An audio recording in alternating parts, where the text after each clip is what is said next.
The stories making the headlines this Friday. It's the ITV News at 10.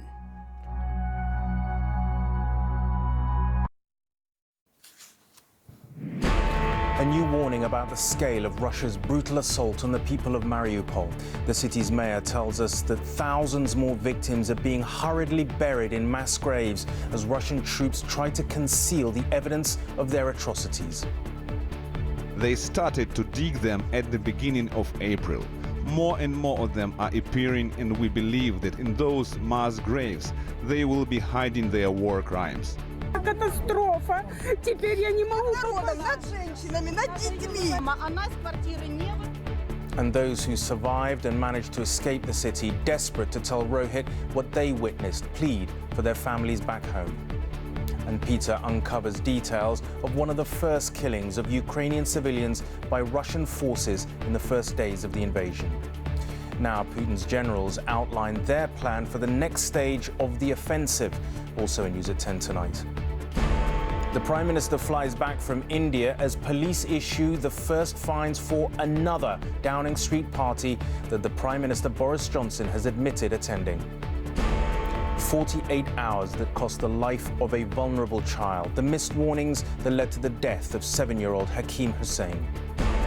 Supercharging the Hadron Collider. Will it be enough to reveal the secrets of the universe? And how illness led one Swedish superfan to follow his dreams of taking his British rock idols on the road.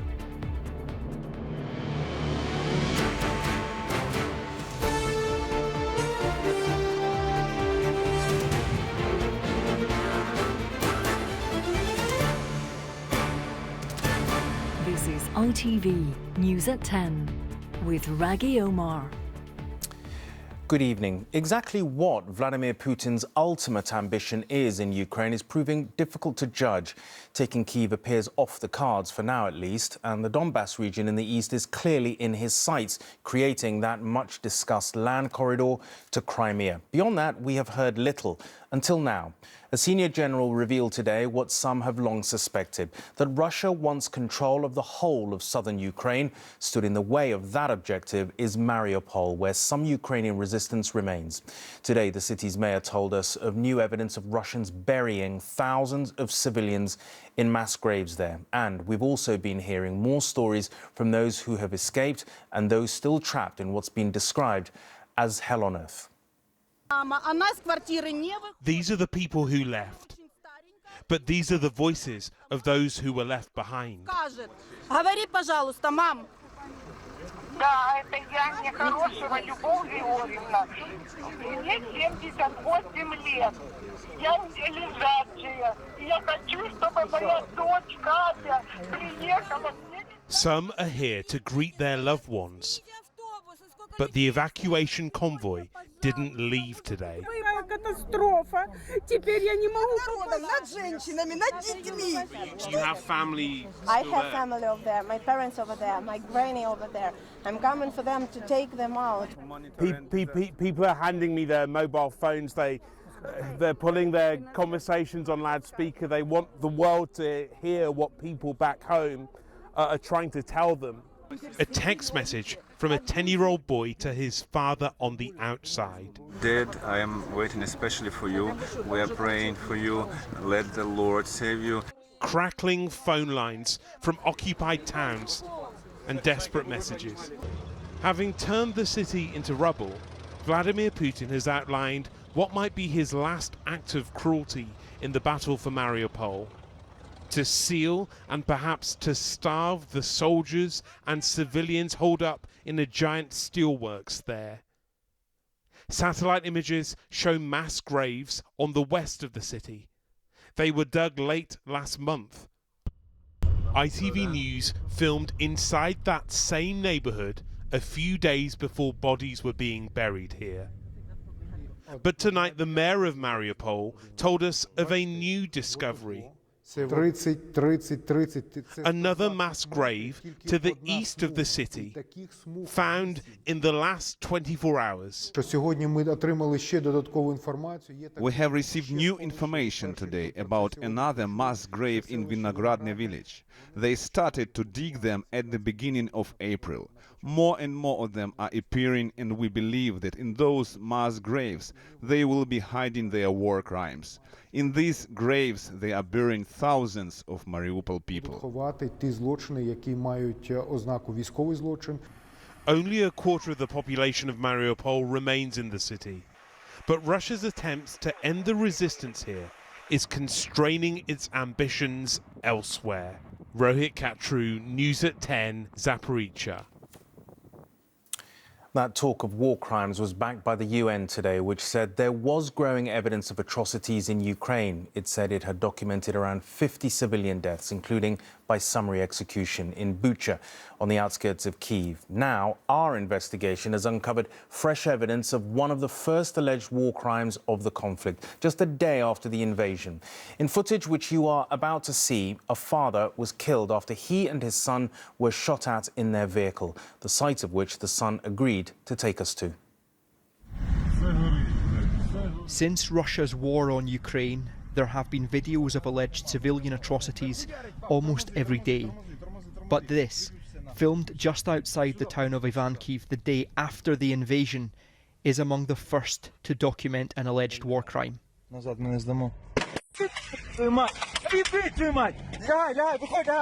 Russians opened fire on two men in a car.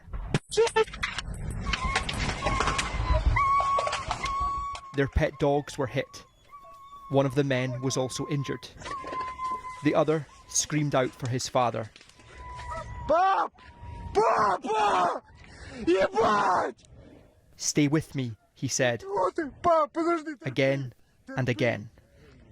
What follows this is too graphic to show in full. But we can now identify the man on the road. His name is Oleg, a 48-year-old builder. He died in front of his son. This is all that's left of their car.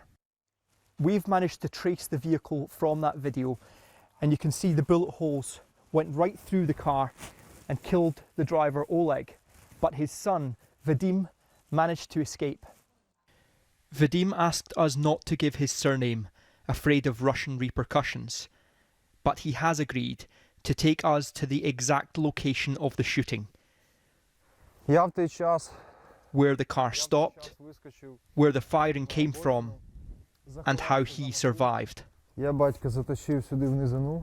dragged my father here to the ditch. The car was there, and I dragged him into the ditch so the bullets wouldn't hit us. He was bleeding out, and he was very pale. He told me, "Son, don't go anywhere. Just wait. Be here with me." You know, my wife was pregnant at the time. My father died 39 days before meeting his granddaughter. He shows me footage from his phone and says he could identify V markings on the vehicles. These are consistent with Putin's troops who attacked this place from the north. What threat were we? With our bare hands? We didn't have any weapons or arms. We were driving a civilian car. The killing here is one of the first allegations of war crimes against Putin's troops. Tragically, the first of many. Peter Smith, News at 10, Ivankiv. War crimes allegations have been dismissed by the Kremlin, which has instead focused on its military objectives. According to a top Russian general, the aim of the next phase of their offensive is to take control of eastern and southern Ukraine. That would involve securing the Donbas region, including Mariupol, and creating a land bridge to Crimea before pushing on through southwestern Ukraine and taking Odessa. That, he said, would give them a route to Transnistria, a breakaway region in Moldova, where Russian troops are stationed. Well, we can speak now to Peter, who's in Kyiv. How significant, Peter, is it that we've been hearing about Russian plans for the south of Ukraine by their generals?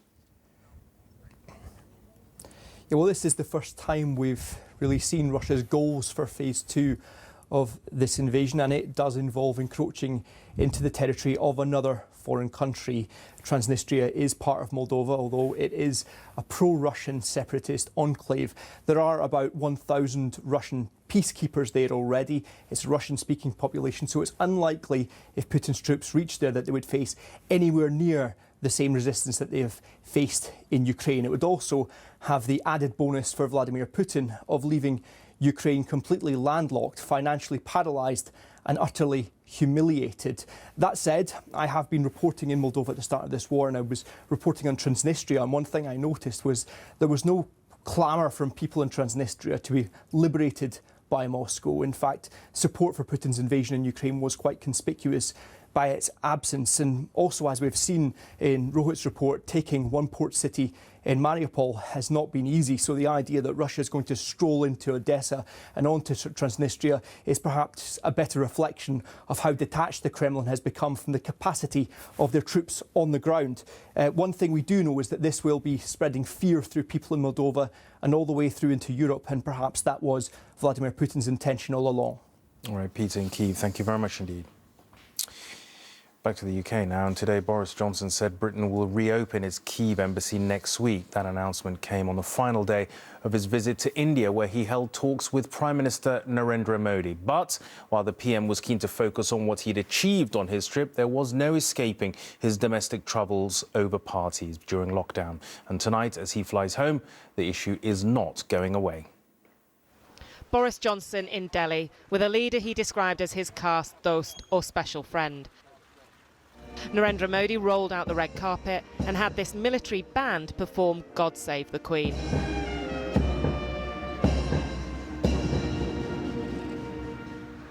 It's the type of welcome that led Johnson to quip. I wouldn't get that necessarily everywhere in the world. But Johnson certainly wouldn't get a warm welcome in Russia, where he is banned. But India has abstained on key UN votes over the invasion of Ukraine. So what did its leader have to say about that?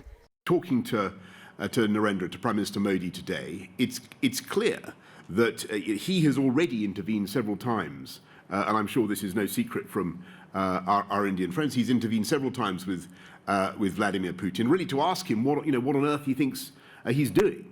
And where he thinks this is going. And what the Indians want is peace, and they want the Russians out.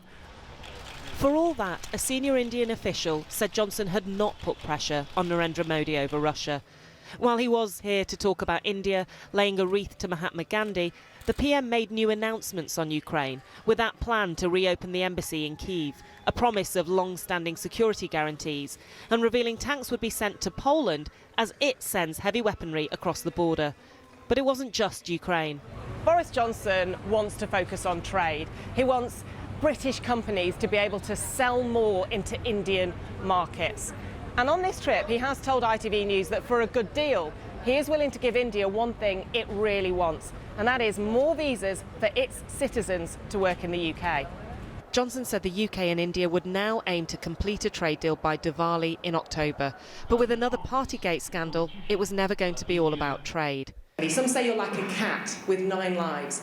How many have you got left? Well, Anushka, on your second question, we had talking about cats. We had a pretty good kick of the cat yesterday. Not that I'm in favour of kicking cats, but for the avoidance of doubt. Kicking the cat, more like kicking the can down the road, which some Tory MPs don't want. Absolutely, the Prime Minister got us here today from the general election and getting through Brexit. But is he the right person, given what's happened, this damage of trust with the British people, to take us through to the next election? Leaving India, that is the discontent Boris Johnson is heading back to. Anushka Astana, News at 10 in Delhi, India.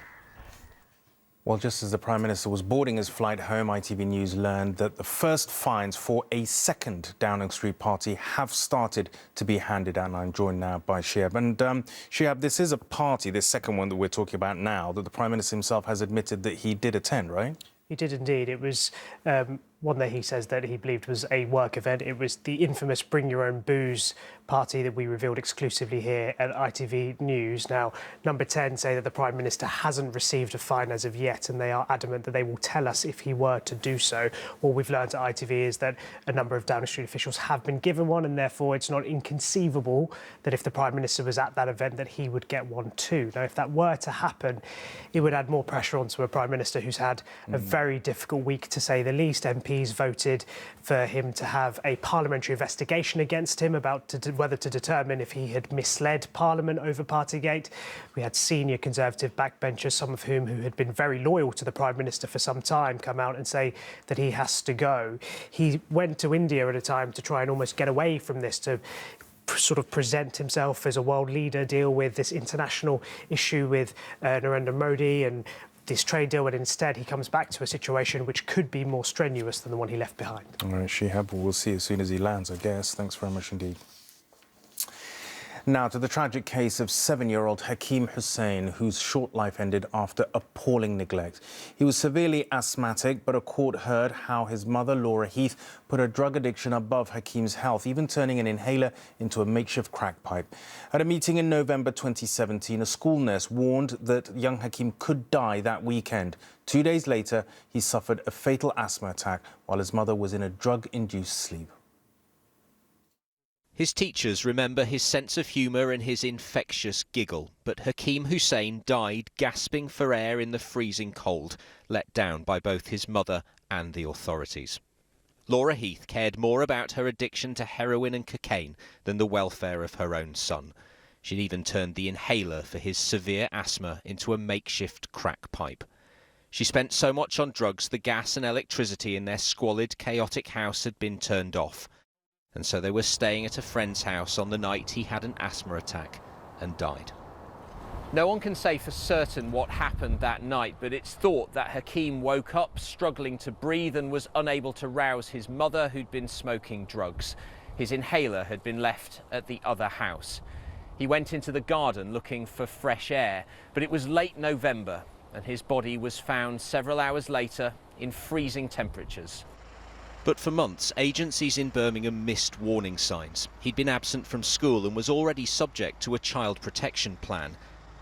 Health, education and social workers met on a Friday afternoon and rated his safety 0 out of 10. A nurse warned he could die at the weekend. He was found dead 2 days later on the Sunday. The meeting had agreed for a social worker to speak to his mother on the Monday morning, which was too late. We certainly wouldn't envisage a situation like that happening again. If all of the professionals sitting around the table are as concerned as clearly they were then action would follow immediately today in a way that it didn't then. Children's services in Birmingham have improved since a new trust took control shortly after Hakeem's death. But nationally, cases continue to emerge, like Arthur Labinjo Hughes and Star Hobson, who died despite warnings to social workers. 15 years since baby Peter Connolly's death prompted a review of child protection, its author still sees similarities. I have great admiration for the staff that do it, but they must keep in focus all the time that it is the well-being and safety of the child that is their responsibility, and not allow the adults to divert their attention onto other matters. Hakeem's mother will be sentenced for manslaughter next week, and a review into the failings in his case will be published in the coming months. Ben Chapman, News at 10, Birmingham. After 15 years, the search for answers continues in the case of Madeleine McCann. Tonight, her parents welcome news that Portuguese authorities have made a German man a formal suspect in her disappearance. Convicted sex offender Christian Bruckner was linked to the case in 2020, but has never been charged. Kate and Jerry McCann say even though the possibility may be slim, they have still not given up hope of finding their daughter alive. Her images are as enduring as the questions are over her disappearance. What happened to Madeleine McCann and who may have been responsible for her going missing? Today, a significant step forward to a possible answer. Portuguese prosecutors now have an official suspect. This man, sex offender Christian Bruckner, currently in jail in his native Germany for raping a 72-year-old elderly woman in Praia de Luz, the same Portuguese holiday resort where Madeleine was taken from almost 15 years ago.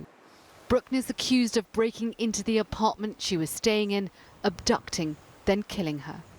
This police officer, asked to review the case, says making him a formal suspect now may have been prompted by the 15-year limit for prosecuting serious crimes in Portugal, but that the case against him is likely to be strong. The circumstantial case is really quite powerful. We know that from 1995 through to 2007, this individual periodically lived and resided in and around Praia de Luz, that he has been involved in burglaries, hotel bedrooms and holiday lets.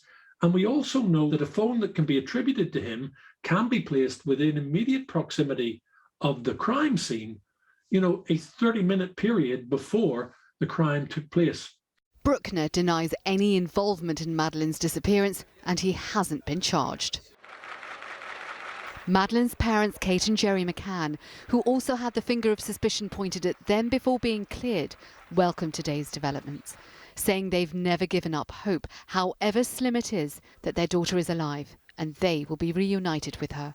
Sejal Karia, News at 10. Well, it's nearly midnight in Paris, and when the clock does strike 12, it will be time for campaigning to end before France decides who will hold residence in the Élysée Palace for the next 5 years. The rematch of 2017's election offers the stark choice between President Macron and the far-right candidate Marine Le Pen. They've been making their final pitch before the country votes on Sunday. Polls suggest Mr. Macron has a clear lead, but in politics and elections, nothing is certain. In Afghanistan, at least 33 people are thought to have been killed after a mosque and religious schools were bombed today. Children were believed to be among those killed and injured in the attack in Kunduz province. It comes the day after a series of bombings in the north of the country, which Afghanistan's Islamic State affiliate said it was behind. Now, it's been more than a decade since one of the most significant scientific discoveries of our times. The moment when, deep underground on the border between France and Switzerland, the world's most powerful particle accelerator delivered proof of the Higgs boson, no less, that magical particle which gives everything mass. Well, now the team at CERN are hoping to uncover more wonders of the universe through the Large Hadron Collider. It's had some major upgrades, though, and it's just getting back up to speed. Its job is to smash subatomic particles together at almost the speed of light, so it's no surprise that the Hadron Collider needed some maintenance. An upgrade has given it more power, but it won't be using all of it until the summer, once physicists have checked all its components are running as they should. Everything has to work at the same time, like an orchestra, where all the music has to play synchronously for it to be beautiful. And that's the same in the LHC. For it to work, everything has to work at the right moment, at the right time. This symphony of science takes place near Geneva, 100 metres underground. A 17-mile tunnel carries 2 pipes surrounded by superconducting magnets. Inside those, particle beams are accelerated in opposite directions and collide in 4 detectors, releasing vast amounts of energy, and it's hoped allowing scientists to discover particles they haven't seen before. The stuff that we see around us, the stuff that makes us up, the stuff that makes stars up, is only about 4% of the entire universe. Far more matter, far more stuff consists of a type of invisible, elusive, mysterious stuff called dark matter. Now, we don't know what dark matter is made of. We've got lots of ideas, and some of those ideas are testable at the Large Hadron Collider. Proof of the existence of dark matter is one of the holy grails of physics. Whether dark matter exists or dark energy exists are really linked to whether the universe will continue expanding forever, whether it will come grinding back to a halt and start squeezing down into a big crunch. And so the kind of experiments that we're doing at the LHC, those are really linked inextricably to our fate as a species and the evolution of the entire universe. These scientists think they may be on the edge of a revolution in how much of the universe we truly understand. Callum Watkinson, News at 10. They may only be a few weeks old, but Annabelle and Isabel Bateson are already proving people wrong. They faced greater challenges than most because they are conjoined twins, sharing a liver, bladder and bowel, but crucially have separate hearts. Their proud parents say their new arrivals have defied the odds and believe they will continue to do so. Miracle is the word we have used from the day we found out that we were having them. Every small breath is proof of their extraordinary determination. Annabelle and Isabel were born 6 weeks ago at University College Hospital in London. Hannah and Dan discovered they were having conjoined twins at their 12-week pregnancy scan. You felt in limbo because we knew they were conjoined, but we knew so little about the information of the extent of the conjoin. And it was just trying to piece it all together and see what to do and what's the next step, because never had twins before, so it's not even you had something to go against. After months of nervous waiting, this is the moment Hannah held them both for the first time. Once them cries, it was like the weight of the world had been lifted off your shoulders. It was relief, and you felt that relief throughout the whole team. And when you had maybe 20 plus people, that relief was just unbelievable. Conjoined twins are extremely rare, occurring in just 1 in a quarter of a million pregnancies, and many don't reach full term. Crucially, Annabelle and Isabel have separate hearts, but they share many organs and many challenges. They'll have a prosthetic leg each, and ongoing surgeries the rest of their days. Every stage they've just been determined and Proved everybody wrong so far. Yeah, and do you know which is long may it last. Surgery to begin their separation starts next month. So far, these very precious and very rare sisters have defied the odds at every stage. Amy Lewis, News at 10. Now, briefly to a big boxing night for boxing fans as Tyson Fury prepares to defend his WBC heavyweight title against Dillian Whyte. At the weigh-in today, Fury was 12 pounds lighter than for his last fight in October when he defeated Deontay Wilder. He promised a war tomorrow at Wembley Stadium, despite more playful exchanges between the pair on the eve of their showdown. And finally, how far would you go to support your favourite band? Follow them on tour, perhaps? Well, what about funding the tour yourself? And while you're at it, taking on the roles of manager and roadie. Well, that's what Pele Leon did after a health scare inspired him to try to win new fans for the Virgin Marys, who are from Macclesfield. They agreed and have been travelling with Pele around his home country, Sweden. This is the Virgin Marys. And this is the disciple who worships them. Pele Leon is on a mission to convert his fellow Swedes to his favourite band. He hasn't just bought a few tickets for the gig, he's paid for their entire tour of the country. And that's the basic goal, to make them famous here in Sweden. Have you converted many people during this tour? Yes, I think so. Absolutely. The duo from Macclesfield took some persuading, even after the man they knew as the crazy Swede turned up at a dozen of their gigs in Britain. If I was completely honest, I thought there's going to be some shows that will literally probably be playing to Pele and the staff, because, you know, nobody knows who the Virgin Marys are in Sweden. But it's all been great, and the vibes have been great. Pele's epiphany about the Virgin Marys came as he lay in hospital, being treated for bone marrow cancer and 2 heart operations. He began to plot what he'd like to do if he survived. He told me about what the music truly meant to him, and he was lying, and he was going through chemotherapy. He had me in tears speaking to me, and it just felt, yeah, let's do it. Pele hasn't just underwritten the costs of the tour, he's acting as roadie and manager, packing up the equipment after every gig, and driving between venues. And now the dream has come true. You're living the dream. Yeah, I'm really living the dream.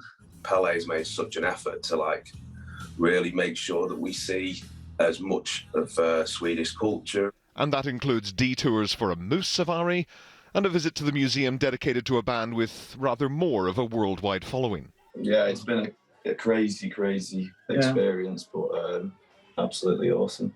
No worries, it's okay. The best day of my life, I've said that. To paraphrase a famous song, when he found himself in times of trouble, the Virgin Mary's came to him. And it's a vision which will live with Pelé for the rest of his life. Ian Woods, News at 10. Punk rock dreams of Pelé. And that's all from News at 10 tonight. From us here, have a great weekend.